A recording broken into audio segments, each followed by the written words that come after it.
Okey, kita lihat.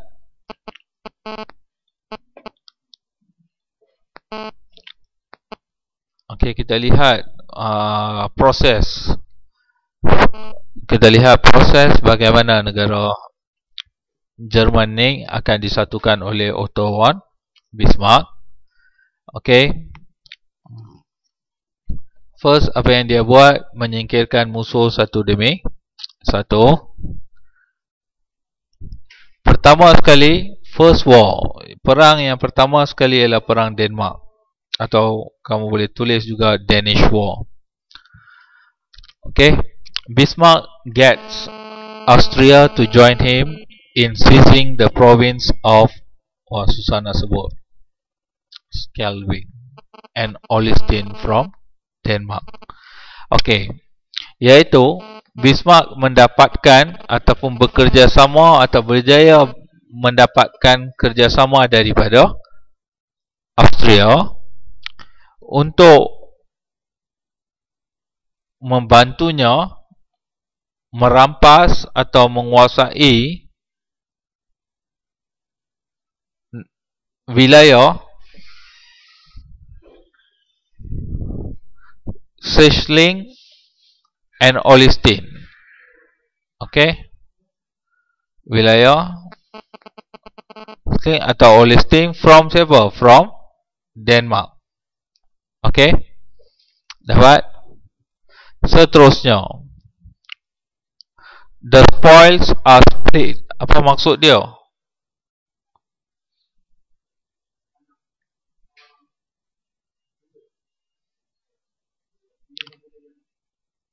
Spoil ialah yang rosak adalah split. Iaitu, malangnya selepas tu, apa yang berlaku? Prussia as susah. Schleswig. Prussia dapat wilayah ini, manakala Austria dapat Holstein. Maksudnya bila mereka dapat dua negara, dua-dua tak pergi kepada Prussia, boleh faham? Okey, satu dapat kat Prussia, satu lagi sebab Austria tolong takkan dia tak dapat apa pun kan?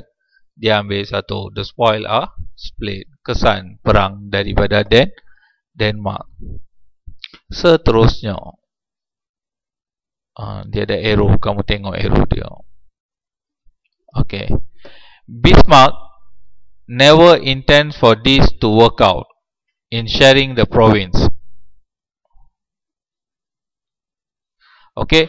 Jadi Bismarck tak mengharapkan ataupun dia tak ada niat untuk benda ni berlaku iaitu berkongsi wilayah tersebut. Jadi dia berharap, apa yang dia harapkan? There will be enough friction. Akan wujud satu keretakan yang cukup untuk mewajarkan perang ataupun untuk membolehkan perang terhadap Austria. Jadi sekarang ni Bismarck memang dah tak puas. Dia tak puas hati dengan Austria sebab dia minta bantuan Austria pergi serang, rampas dua wilayah Schleswig dengan Holstein. Tapi apa yang berlaku? Austria nak kata saya nak satu, terpaksa dia serahkan. Tapi masih dia tak puas hati. Sekarang dia rasakan kerjasama dengan Australia tu sebenarnya tak perlu. Dia tunggu peluang untuk berperang dengan Austria. Tapi tak boleh macam tu saja, betul? Kamu kena cari alasan untuk pukul.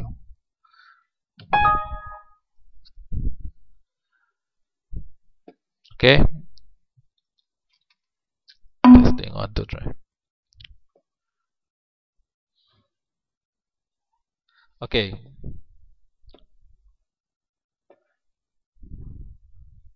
A second war. Perang kedua. Kali ini dengan siapa? This time with Austria. Okay.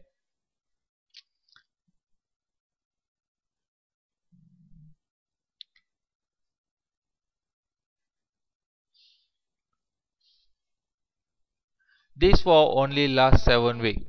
Perang dengan Austria ini hanya memerlukan 7 minggu. Okay. Tough brief. The Prussian army is vastly superior. Sebenarnya tentera Prussia ni lebih hebat berbanding dengan tentera Austria.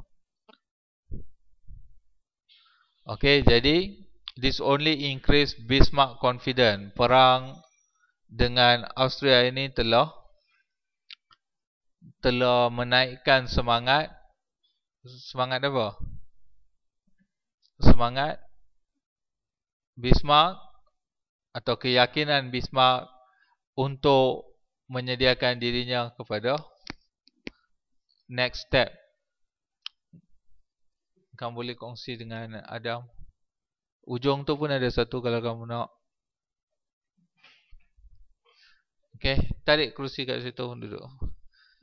Okay. As he prepares for next step. Next step ialah untuk langkah seterusnya. Okay, seterusnya. Annex. Annex tu apa dia?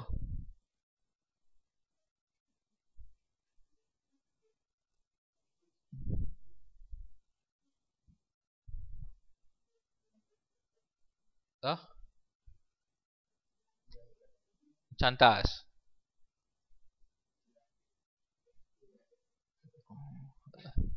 Prussia Annex. Dia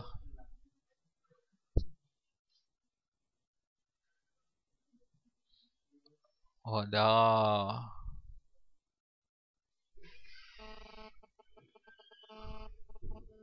Banyak sangat. Prussia annexed Schleswig, Holstein, the whole kingdom of Hanover, Dutch of Nassau, and 18 other German states. Okay. Apa dia annex di sini? Kalau cikgu yang tahu, cantas. Apa yang dia tulis di situ? Dilampirkan. Cikgu rasa Prussia menguasai lah kalau macam tu. Lampir maksudnya dia menguasai. Okay, ataupun dia telah berjaya menyatukan Schleswig, Holstein, the whole kingdom of Hanover. Okay, Prussia berjaya menguasai Schleswig, Holstein dengan the whole kingdom of keseluruhan kerajaan Hanover. Dutch maksudnya Nassau yang dikuasai oleh siapa? Belanda.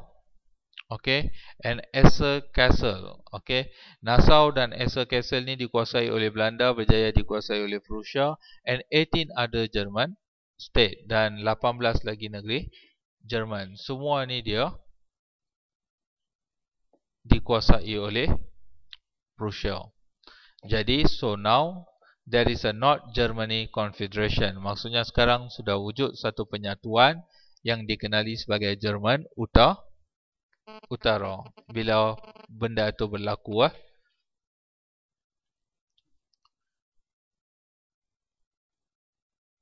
Dapat? Siapa tak dapat? Jadi kamu cari secatat yang ni sikit lah. Nama tempat. Prussia menguasai ataupun menyatukan. Lebih sesuai menyatukan. Schleswig, Holstein, keseluruhan kerajaan Hanover, Dutch of iaitu Nassau dan Essel yang dimiliki oleh kerajaan Belanda, dan 18 buah negeri Jerman. Dengan usaha tersebut, maka terbentuklah satu konfederasi Jerman Utara, iaitu Jerman Utara sudah pun diwujudkan. Okey, dapat? Jadi berapa perang so far? Perang pertama dengan Denmark, perang kedua dengan Austria. The war had benefit for another country, Italy. Okay. Peperangan tersebut telah membawa manfaat kepada satu lagi negara, iaitu Italy, because Austria was defeated.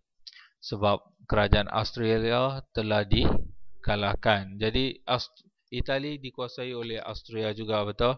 Kalau kamu lihat, sekarang dia sudah jadi lemah. Okay, Italy moved to absorb Venetia. Italy telah pergi untuk menguasai Venetia, an important step to its finishing up its unification process. Satu langkah penting untuk menyempurnakan proses penyatuan Itali. Venetia kat sini ya, ni semua papal state, negeri-negeri yang dikuasai oleh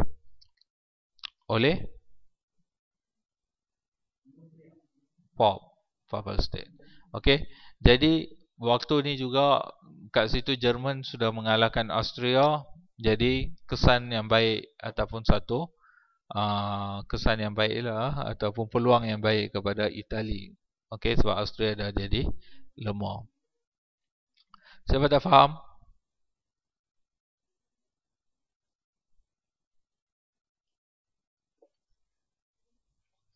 The North German Confederation, an important step towards unification.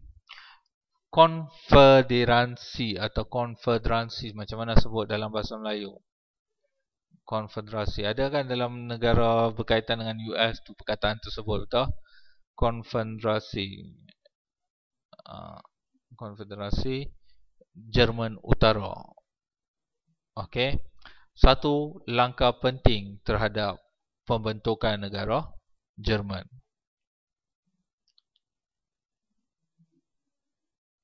Okey.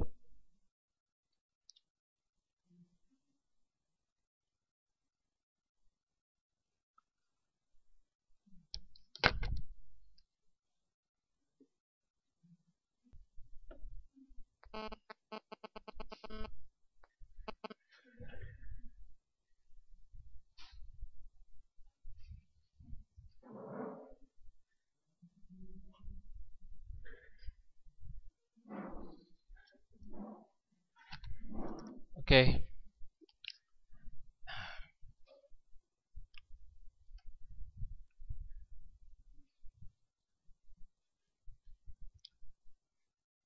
Okey, so far boleh ikut Boleh ikut.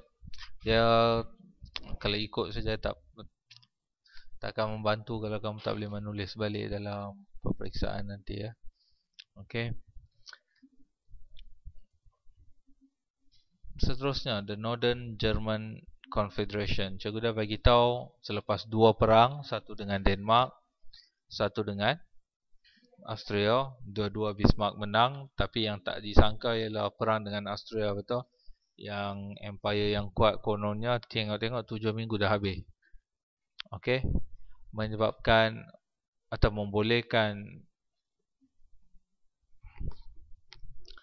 Bismarck menyatukan beberapa buah negeri dan mewujudkan konfederasi Jerman Utara, iaitu satu langkah penting untuk penyatuan negara Jerman. Okey. Seterusnya, dalam konfederasi Jerman Utara tersebut, konfederasi susah nak sebut kamu sebut je lah. Okey, cikgu gunakan bahasa Inggeris saja. Okey. King of Prussia at its head. Apa maksudnya? Raja Prussia akan mengepalai atau mengetuai konfederasi tersebut. Boleh? Seterusnya, Parliament with two chambers. Chambers maksudnya dua dewan lah. Telah diwujudkan parlimen dengan dua dewan. Okey. Iaitu lower chamber, elected by universal male suffrage. Apa maksud dia? Dia tak puas hati sebab tu dia letak dalam perkataan besar tu. Okey, lower chamber atau dewan rendah yang dipilih oleh pengundi lelaki sahaja. Boleh faham? Sebab zaman dahulu kita tak bagi wanita hak mengundi. Okey, sebab kepintaran, kebijaksanaan untuk memilih pemimpin yang baik biasanya dilakukan oleh kaum lelaki. Bila hak mengundi untuk wanita diberi, lebih banyak pemimpin-pemimpin korup dipilih. Okey. Dah okey dah Saleha. Dah okey dah. Monitor tu dijadikan cermin pula. Okey. bagi perhatian kat depan lah. Okay. A step which greatly annoy Marx. Yang ni tak penting lah. Yang ni yang bawah ni hanya sekadar sekadar apa? Satu untuk yang ni lah. A step which greatly annoy Marx. Maksudnya satu langkah yang annoy tu dia macam buat annoy. Kalau buat orang ganggu kamu, kamu rasa macam apa kita panggil? Annoy lah. Yang kurang senang atau kurang disenangi oleh Marx. Marx ialah pengasas komunisme. Karl Marx. Boleh faham? Okay. Sebab dia pun dari Jerman juga, Marx, untuk pengetahuan kamu. Okay. Dapat? Dapat murid-murid? Okay.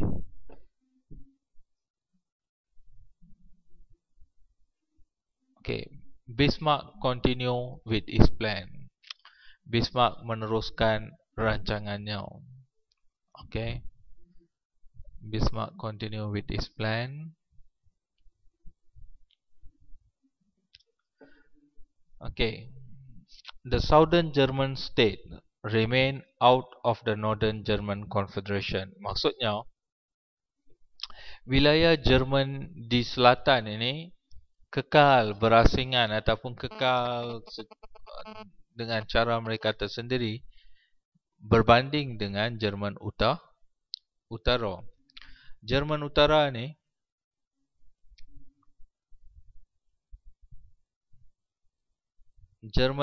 ni sudah pun disatukan, betul? Tapi Jerman Selatan, Southern, belum lagi diwujudkan ataupun belum lagi disatukan. Jadi matlamat Bismarck tercapai atau belum? Tercapai atau belum? Belum, sebab dia mau menyatukan keseluruhan wilayah Jerman, betul? Baru dia berjaya satukan di bahagian atas. Kat sini wilayah-wilayahnya masih berpecah. Selatan Jerman semua ni masih berpecah. Jadi dia tak boleh berhenti kat situ saja. Usaha perlu diteruskan. Sebab tu kita panggil Bismarck continue with his plan. Okay. Seterusnya, these states, okay, negeri ini termasuklah Alaska. Jangan tulis Alaska. Alaska berada di negara US. ALSACE and Bavaria. Okay. Dua ni including LS dan Bavaria. Okay.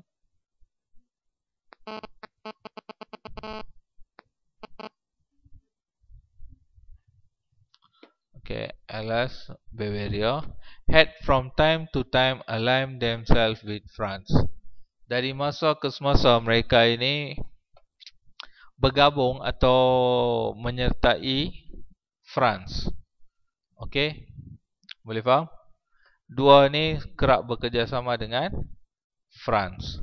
So, Bismarck and most German could see a conflict with France in the future. Untuk itu ataupun sebab itu, Bismarck dan kebanyakan orang Jerman akan melihat akan wujudnya satu konflik dengan negara France di masa akan datang. Okey, kalau kamu tengok di sini France kat sini ya. Okey, negara France kat sini. Okey, Switzerland kat sini. Esok kalau siapa yang berpeluang untuk sambung belajar, pergilah ke mana-mana negara ni. Siapa rasa akan pergi?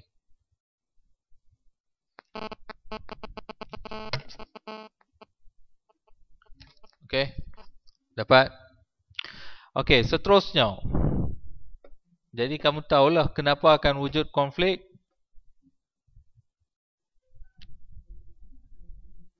So, kenapa akan wujud konflik di masa akan datang dengan France? Sebabnya dua wilayah ini, Alaska dan Bavaria, yang kerap bekerjasama dengan Perancis. Okey. Dapat murid-murid. Seterusnya. Okey. Tengok. Bavaria kat sini. LS somewhere here. France di sinilah. Okey. Seterusnya. Bismarck felt a war with France would frighten the German southern state into joining its confederation. Jadi Bismarck ni merasakan, okey, Bismarck ni merasakan perang dengan Perancis will frighten, maksudnya akan menakutkan the German southern state, okey, negeri-negeri di selatan Jerman untuk menyertai konfederasi tersebut atau confederation tersebut. Okey?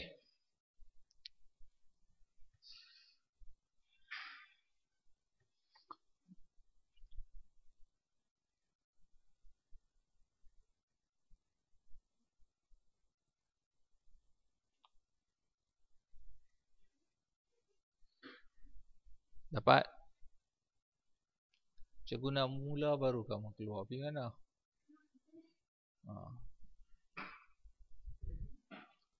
Waktu rehat tak pergi. Ini budak lelaki tak masuk balik. Rasanya akan masuk balik tak tahu. Akan masuk balik tak Ainon? Kamu ada keyakinan terhadap mereka. Bagus. Okey. Jadi Bismarck merasakan kalau dia berperang dengan France, mesti negara-negara Jerman, wilayah-wilayah Jerman atau negeri-negeri Jerman di bahagian selatan ini akan takut. Dan mereka tengok Jerman Utara ni kuat, betul? Dan mereka akan menyertai confederation tersebut. Okey? Boleh faham? Okey, seterusnya, bagi pelajar yang baru masuk, yang menyusahkan cikgu untuk ulang sekali lagi, dengarlah. Okay, tadi kita lihat the Northern German Confederation. Okay, an important step towards unification. Okay, iaitu satu langkah awal untuk penyatuan atau kewujudan sebuah negara Jerman. Okay, dalam konfederasi atau North Germany Confederation tersebut, King of Russia at its age. Maksudnya, Raja Prussia akan mengepalai atau mengetuai pentadbiran Jerman Utara. Yang kedua, Parliament with two chambers. Parlimen diwujudkan dengan dua dewan. Lower chamber ialah dewan rendah. Elected by universal male suffrage, iaitu pengundi-pengundi lelaki sahaja. Okey.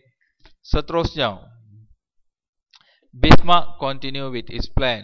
Jadi Jerman Utara bila dah wujud, Bismarck meneruskan rancangannya untuk melengkapkan atau menyempurnakan kewujudan sebuah negara bernama Jerman, iaitu dia mempunyai tugas menyatukan negeri-negeri Jerman di bahagian selatan pula. Okey. The southern German states remain out of the North German Confederation, di mana negeri-negeri Jerman di selatan atau selatan Jerman ini kekal secara berasingan. Kekal secara berasingan sekali lagi. Okey, kekal secara berasingan.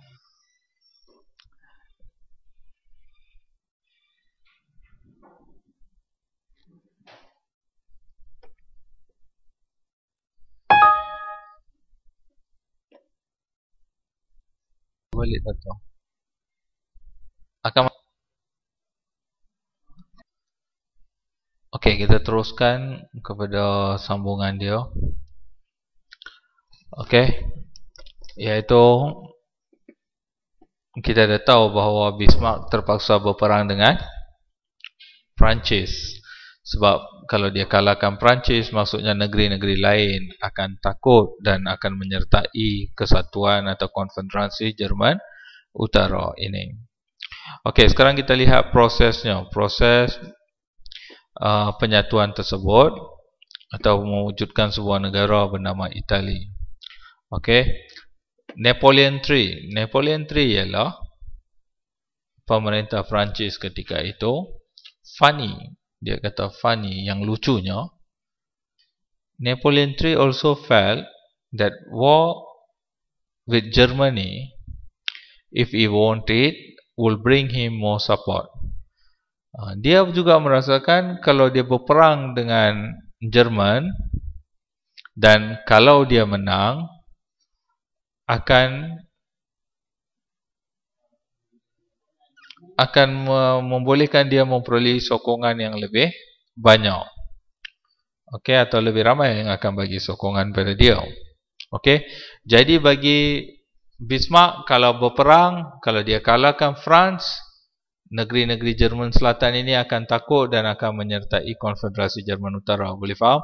Bagi Napoleon pula, kalau dia menang, populariti dia akan meningkat. Dua-dua merasakan perlu berperang. Dua-dua ada matlamatnya tersendiri. Jadi sekarang ni, kalau dua-dua nak berperang, ada masalah tak? Tak. Biasanya masalah akan timbul kalau seorang tak nak berperang, betul? Yang ni dah tak jadi masalah, perang boleh dilakukan. Bismarck wait for an opportunity to arrive. Jadi peluang tu kamu kena tunggu jugalah kan. Nak perang sudah ada niat, tapi peluang tu belum ada lagi. Okey. Dan dia tunggu peluang tersebut. Okey, dia tunggu peluang tersebut. The opportunities begin. Peluang tersebut bermula di Spain, Spanyol. When the government collapse. Apabila kerajaan Spanyol collapse, tumbang. Okay. The throne is offered. Okay. Mahkota pemerintahan itu telah ditawarkan to a Hohenzollern cousin, kepada sepupu Hohenzollern who lives in Prussia, yang menetap di Prussia. Okay. Cikgu dah bagi tahu Hohenzollern itu tadi ialah raja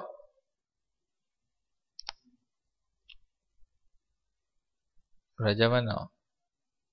Yang tadi itu cikgu tunjuk. Kamu tengok di sini. Prussia, betul? Proud, yang dia tak mau.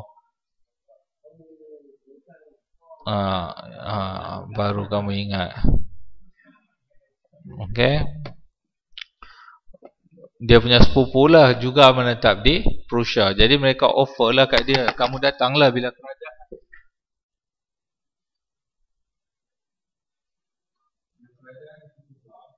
Okay. Mereka perlukan seorang raja baru. Mereka offer kat dia. Boleh faham? Okay. Bila mereka offer kat dia, apa yang berlaku? The Hohenzollerns, iaitu mereka, Hohenzollerns itu keturunan, turn these opportunities down 3 times. Mereka tolak, kata tak nak.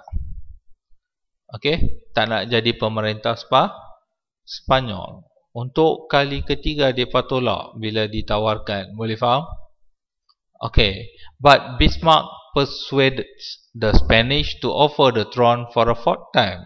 Tapi Bismarck memujuk Spanyol, okay, orang Spanyol ni pergi tawarkan sekali lagi untuk kali keempat. Bismarck yang pujuk. Boleh faham? Bismarck, kamu pergilah. Sebab first time pergi, second time pergi, third time pergi, dia kata tak nak. Maksudnya mesti dia orang pun kata habislah, dia tak nak, kita fikir jalan lain, betul? Waktu ni Bismarck pula kata kamu pergi sekali lagi untuk kali keempat. Okey, kenapa pula Bismarck cakap macam tu? He knows, dia tahu, that the idea of Prussian prince on the throne might aggravate and provoke the French into declaring war on Prussia. Exactly what he wants. Okay? Sebab dia tahu kalau idea ni atau tawaran ini diterima, dah tentu akan provoke, ialah provokasi. Dalam bahasa Melayu macam mana? Tak, provoke maksudnya cikgu pi hasut kamu. Tentu provoke tu akan mengasut France. Okay, akan mengasut Perancis. Sebenarnya bukan perkataan mengasut tau. Dia provoke tu akan macam buat kamu bertindak. Okay. Okay. The French into declaring war on Prussia. Okay, dia akan membuatkan Perancis mengisytiar perang terhadap Prussia. Exactly what he wants. Jadi Bismarck ni dia tak kisah siapa jadi raja di Spanyol, tapi dia duk cari peluang untuk berperang dengan Perancis. Okay, dapat? Seterusnya, this time the throne is accepted by Prince Leopold. Kali ini pula dah datang kali keempat dia pun menyampah aku apa benda tak tahu. Dia terima. Okay, untuk menjadi raja. Handsome tak? Okay. Mimi dah senyum-senyum dah. Okay, intermission. Take a 4-minute break. Dia ada break lagi, sepatutnya cikgu berhenti kat situ. Okay, and we'll come back and figure out what the friends are going to do. Okay, dia kata intermission, dia ada break sekejap. Selepas kita kembali, kita akan lihat apa friends akan lakukan dalam cerita ni. The French are not happy. Orang France tak gembira that a Hohenzollern has accepted the throne, iaitu apabila raja kerabat Raja Prussia. Kalau kamu tak boleh ingat nama ni, kamu tulis kerabat Raja Prussia, kamu tulis. Ataupun kalau kamu boleh ingat memang lebih cantik lah. Okay. Okay, Hohenzollern has accepted the throne. Mereka tak gembira dengan penerimaan tersebut. They demand that Leopold withdraw his acceptance. Jadi mereka menuntut agar Leopold withdraw his acceptance, menarik balik penerimaan tersebut atau menarik balik persetujuan tersebut. He does this, and Bismarck cannot control what the Hohenzollern want to do. Okay, jadi bagi Bismarck pula macam ni je. Hohenzollern yang buat yang ni, dan saya tak boleh kontrol apa raja-raja itu nak buat. Itu alasan Bismarck. Okay, dan apabila mereka menarik balik, Bismarck was disappointed, as it seemed that things were settled. Boleh faham? Jadi apa yang berlaku? Kalau dia tak tarik balik, mungkin France bagi tekanan lagi, betul? France bagi tekanan, apa yang akan berlaku? Kalau dia stay, saya tetap mau jadi Raja Spanyol, mungkin Perancis terpaksa isytiar perang. Tapi apa yang berlaku bila Perancis bagi tekanan, Raja Hohenzollern tarik balik, dan yang ini telah mengecewakan Bismarck sebab masalah dah selesai. Okay, but the French taking things one step further. Tapi orang Perancis ni telah bawa perkara ini one step further. Dalam bahasa Melayu macam mana? Takkanlah itu bunyi dia. Dia bukan lebih, but boleh kita kan melampaui batas sikit lah. Tapi orang Perancis bawa isu ini ke, melampaui batas sedikit. Di mana they demand, di mana mereka menuntut that never in the future will a Hohenzollern ever become a candidate for Spanish throne. Iaitu di masa-masa akan datang, jangan sekali-kali Hohenzollern menjadi calon untuk pewaris takhta Spanyol. Yang tu yang perkataan sesuai, pewaris takhta Spanyol. Okey, boleh faham? Jelas? Jadi ini satu ancaman Perancis kepada keturunan Hohenzollern. Seterusnya, the King of Prussia released this telegram to Bismarck to look at. Telegram yang dihantar oleh Perancis ni, Raja Prussia baca ancaman tersebut, dia bagi kat Bismarck untuk lihat. Bismarck take this telegram, the Ems telegram, and doctors it up so that it is insulting to the French and attack on French national pride. Ems maksudnya apa? Siapa pandai bahasa Inggeris? Cepat.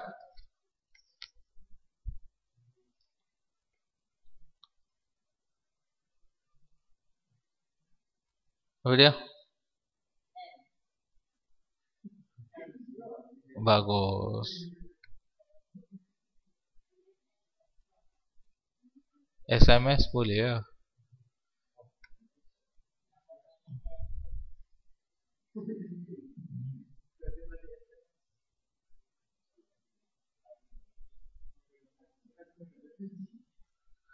Okey. Kita mudahkan cerita. Bismarck ni mengambil telegram ni, okey, dan menggunakan telegram ni untuk menyerang French national pride. National pride, maruah orang Perancis. Okey, dia menyindir lah. Telegram ini digunakan sebagai taktik politik. Okey.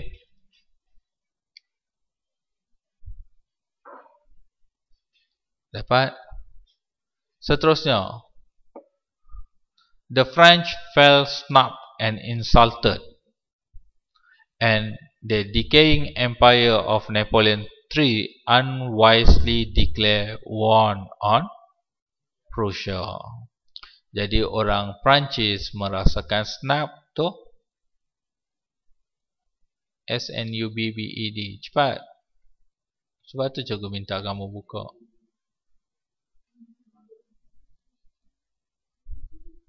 Apa dia?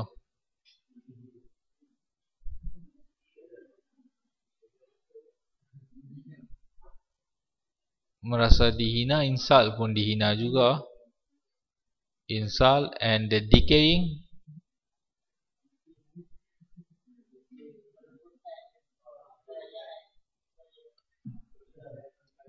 empire of Napoleon III. Okay. Okay, the French felt snubbed and insulted, maksudnya telah dicabar dan dihina, lebih sesuai lah.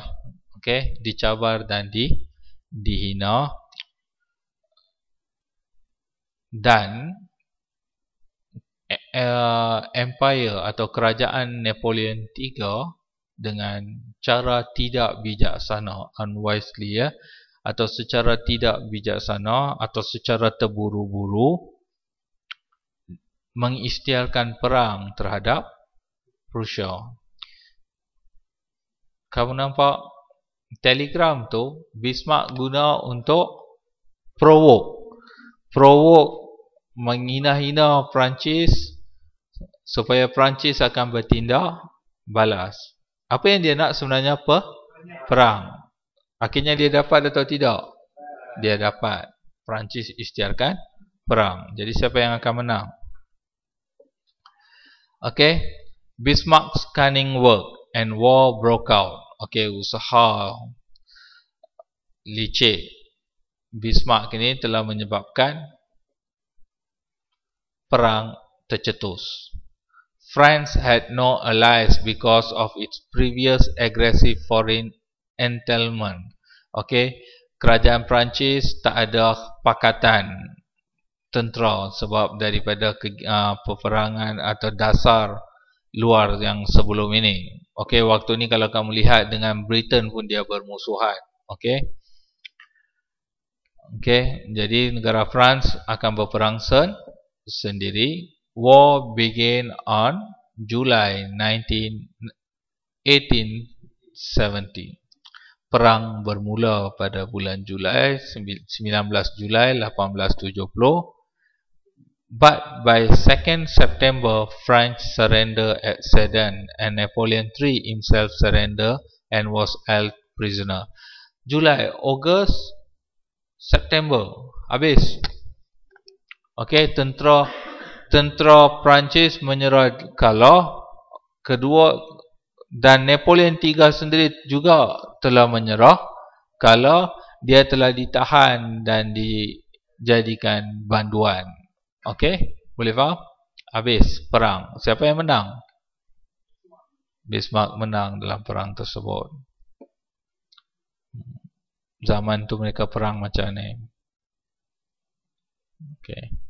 Paris refused to capitulate even though Napoleon III was now prisoner. Capitulate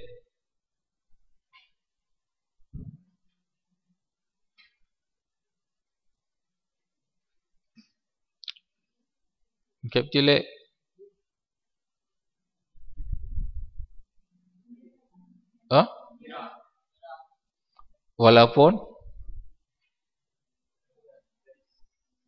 Napoleon III was now prisoner. Maksudnya walaupun Napoleon III itu sendiri telah menyerah kalah, tetapi kerajaan Paris, okey, mereka kata perang belum lagi tamat. Mereka kata kami belum lagi kalah. It had fortified itself. Mereka telah membina kubu mereka sendiri, and thus began the Great Siege of Paris. Jadi mereka pun akan kepung Paris. Great Siege of Paris. Tentera-tentera Prusia ni akan kepung Paris. Okay.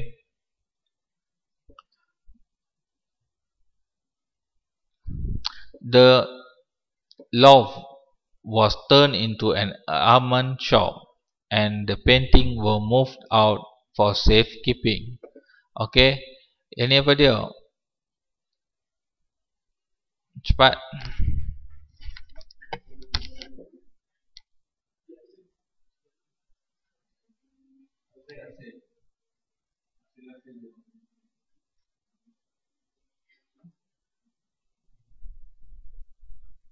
Almond, A-R-M-K-F-E-N-T, apa tu?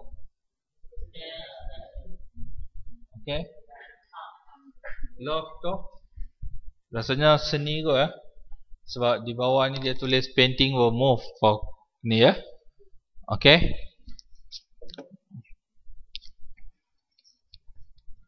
Galeri seni lah was turned into, dijadikan kedai senjata, and the painting were moved out for safe keeping, telah dipindahkan untuk ke tempat yang selamat. Hotels and department store become temporary hospital. Hotel dan kedai-kedai menjadi hospital sementara. Bombardment began. Serangan bermula Januari 4, 1871, atau pembedelan bermula Januari 4, 1871, and it lasted for 23 days. Usually 2 to 5 hours a night. Okay. Dia berlangsung selama 23 hari, cukup. The Parisian revolts refused to intimidate, but the siege affected the economy and people grew hungry. Orang-orang Perancis ni enggan untuk menyerah kalah, tetapi kepungan itu bandar Paris ni telah dikepung, betul, menyebab telah memberi kesan buruk terhadap ekonomi dan rakyat pula mula kebuluran sebab makanan semua dah tak boleh ni takkanlah waktu perang orang nak pergi bercucur tanah, betul. Food had been running out, bekalan makanan mula kehabisan stok. The first made substitute was horse. Apa dia? Kuda menjadi, daging kuda menjadi inilah. Okay, dah ke tahap tu. Then it was dogs, cats and rat. Kemudian diikuti dengan anjing, kucing dan juga tikus. Tengok, semua ni jadi bahan makanan. Okay. Kalau habis semua mesti mereka makan sesama manusia juga kan. No choice. Okay. Tapi kamu tengok mereka, apa yang perlu dilihat di sini, mereka tak menyerah kalah. Walaupun dah habis makanan, mereka terpaksa makan benda-benda ni Mereka enggan menyerah kalah. Okay.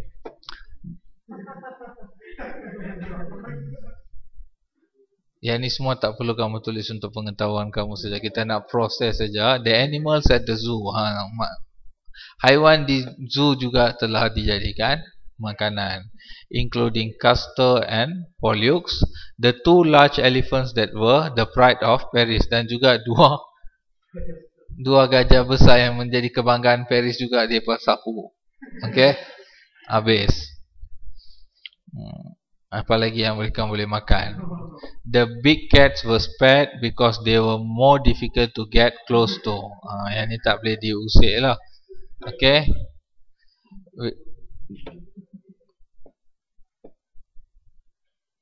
Okay. Tak apalah yang duduk typing okay selamat sikit. Waktu perang nanti Okay. Kalau kat Lenggung, kamu boleh pindah dalam gua makan kelawar je. Itu pun kalau ada. Okay, with provisions exhausted, apabila wilayah-wilayah ini mula keausan atau semuanya mula habis stok, as in all sieges, apabila semua benda telah dikepung ataupun bekukan, it was only a matter, dia cuma adalah soal masa saja sebelum menyerah. Kalau dia macam it's a time of matter before STPM result out, itu saja. Kadang-kadang kamu dah tahu, kamu dari 4 soalan kamu jawab 1 soalan itu pun setengah muka surat, kamu duk tunggu keputusan dengan excited tak? Akan lulus tak atau gagal? Kamu akan tunggu macam tu tak? Kamu dari 4 jawab 1 soalan itu pun separuh muka surat. Semua orang dah tahu akan gagal, betul? It's just time of matter untuk kamu dapat result secara rasmi, bahawa tulis F. Okay, macam itulah. Yang ni pun memang dah tak boleh buat apa dah. Kekalahan Perancis sudah confirm. Cuma masa mereka menyerah kalah atau belum tiba lagi. On January 28, 1871, the gates of the city of Paris were opened and the German began peace negotiations and setting condition. Akhirnya kerajaan Perancis bersetuju untuk berunding. Maka pada 28 Januari 1871, rundingan telah bermula. Rundingan damai telah bermula. Biasanya yang menang akan kontrol syarat, betul? Okay, mereka mula meletakkan syarat setting condition, terma-terma dia. Okay, boleh ikut? Okay, kita teruskan. Outside Paris, di luar Paris, A few days earlier, beberapa hari sebelum tu, an historic event occurred in the Hall of Mirrors at Versailles. Satu peristiwa sejarah yang penting berlaku dalam hall, maksudnya ruang of Mirrors at Versailles. Nama tempat ni lah. Bismarck assembled the King of Prussia, okay, King Wilhelm and other officers. There they declare a German Empire, iaitu Bismarck menghimpunkan Raja Prussia, Raja Wilhelm, okay, iaitu Raja Prussia, and other officers dan semua pegawai-pegawai lain, dan mengisytiharkan Empire German Empire. Dapat? Ini berlaku beberapa hari sebelum rundingan damai itu bermula. Europe will never, okay, Europe will never be the same. Okay, negara Eropah takkan menjadi sama seperti sebelum ini atau sebelum perang ini. With new unified Germany, dengan wujudnya sebuah negara Jerman yang baru, the German states becomes the strongest state in all of Europe. Negeri-negeri Jerman ini kemudiannya akan muncul sebagai negara yang kuat berbanding dengan semua negara-negara Eropah yang lain. Okay.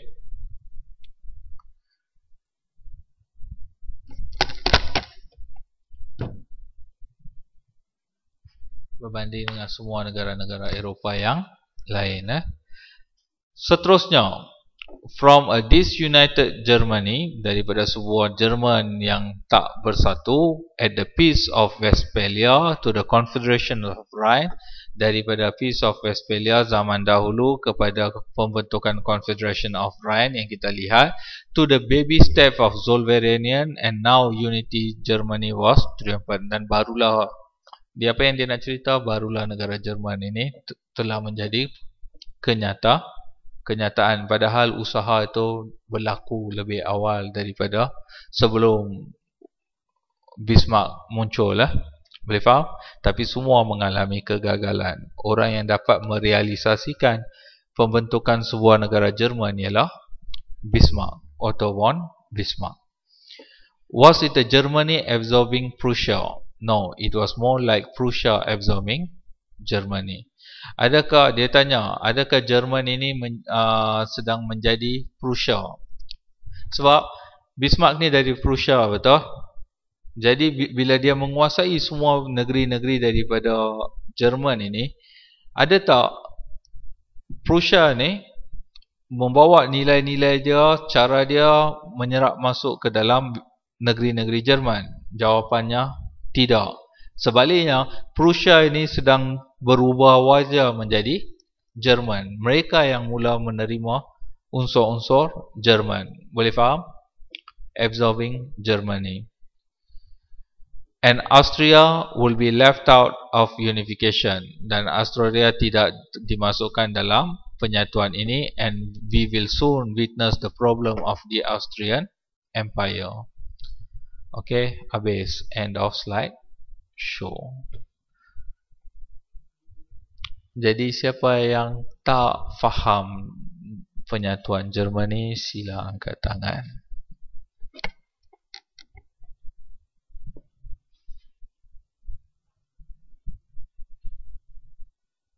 Semua faham?